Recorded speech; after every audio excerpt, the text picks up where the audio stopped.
નમસ્કાર મિત્રો, સ્વાગત છે તમારું ક્રિયાપદની શ્રેણી ભાગ 78માં। આજનો આપણો સૌથી પહેલો ક્રિયાપદ છે સાર તૈયાર કરવો અથવા સંક્ષેપ કરવો, જેને અંગ્રેજીમાં કહે છે એપિટોમાઇઝ, જેનો સ્પેલિંગ છે EPITOMIZE।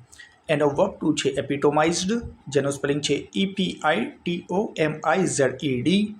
જેનો વર્બ 3 છે એપિટોમાઇઝડ, જેનો સ્પેલિંગ છે EPITOMIZED। આપણો પછીનો ક્રિયાપદ છે સમાન કરવું અથવા સમકક્ષ ગણવું, જેને અંગ્રેજીમાં કહે છે ઇક્વેટ, જેનો સ્પેલિંગ છે EQUATE। એનો વર્બ ટુ છે ઇક્વેટેડ, જેનો સ્પેલિંગ છે EQUATED। જેનો વર્બ 3 છે ઇક્વેટેડ, જેનો સ્પેલિંગ છે EQUATED। આપણો પછીનો ક્રિયાપદ છે સજ્જ કરવું અથવા સાધન સામગ્રી દ્વારા તૈયાર કરવું, જેને અંગ્રેજીમાં કહે છે ઇક્વિપ, જેને સ્પેલિંગ છે EQUIP। એનો વર્બ ટુ છે ઇક્વિપ્ડ, જેનો સ્પેલિંગ છે EQUIPPED। જેનો વર્બ 3 છે ઇક્વિપ્ડ, જેનો સ્પેલિંગ છે EQUIPPED। આપણો પછીનો ક્રિયાપદ છે જળ મૂળમાંથી ઉખેડી નાખવું, જેને અંગ્રેજીમાં કહે છે ઇરાડિકેટ, જેનો સ્પેલિંગ છે ERADICATE। એનો વર્બ ટુ છે ઇરાડિકેટેડ, જેનું સ્પેલિંગ છે ERADICATED।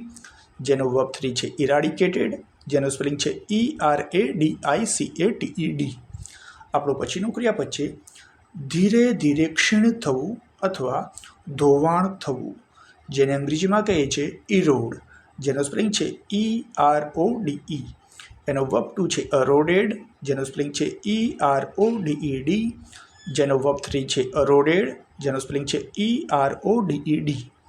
આપણો પછીનો ક્રિયાપદ છે રક્ષક તરીકે સાથે જવું અથવા વળાવવું, જેને અંગ્રેજીમાં કહે છે એસ્કોર્ટ, જેનો સ્પેલિંગ છે ESCORT। એનો વર્બ ટુ છે એસ્કોર્ટેડ, જેનો સ્પેલિંગ છે ESCORTED।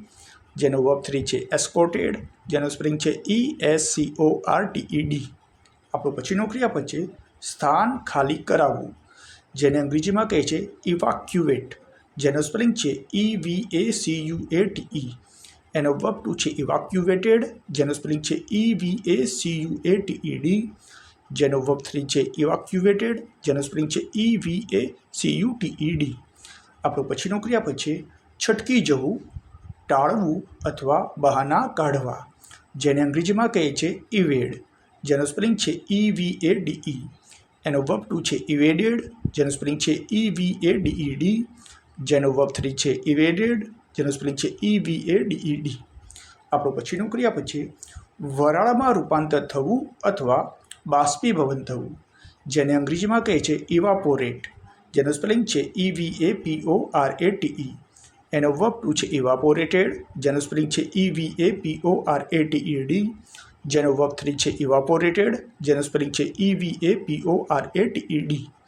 આપણો પછીનો ક્રિયાપદ છે ઉત્ક્રાંતિ થવી અથવા ધીમે ધીમે વિકાસ થવો, જેને અંગ્રેજીમાં કહે છે ઇવોલ્વ, જેનો સ્પેલિંગ છે EVOLVE। એનો વર્બ ટુ છે ઇવોલ્વડ, જેનો સ્પેલિંગ છે EVOLVED। જેનો વર્બ 3 છે ઇવોલ્વડ, જેનો સ્પેલિંગ છે EVOLVED। આ સાથે આજનો વિડીયો અહીં સમાપ્ત કરીએ છીએ। નમસ્કાર।